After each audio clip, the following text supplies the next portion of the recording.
আচ্ছা, কখনো ভেবে দেখেছো সেই মেয়েটির কথা, যে প্রতি সপ্তাহে ফুল নিয়ে বসে পথের ধারে? প্রখর রোদে পুড়েও যার ক্লান্তি নেই, অঝোর বৃষ্টিতেও থামে না তার দিন চক্র। সেই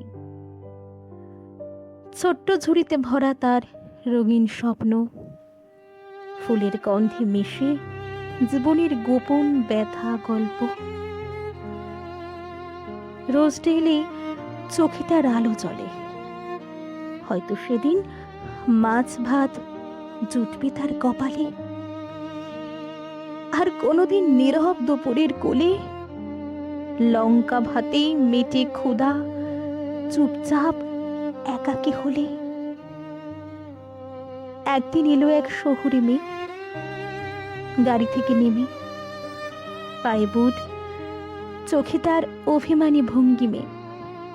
তাচ্ছল্যের সুরে প্রশ্ন করল সে হেসে, এই ফুলটার দাম বলো তো? মেয়েটি মৃদু হেসে বললে, 30 টাকা দিদি।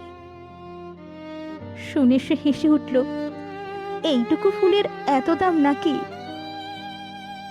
অবহেলার ছায়া ফেলে চলে গেল দূরে, রয়ে গেল ফুলওয়ালি নিজের সুরে।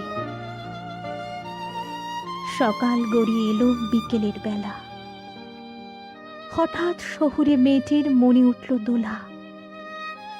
ব্যাগটা নেই, কোথায় গেল আমার সেই জিনিস?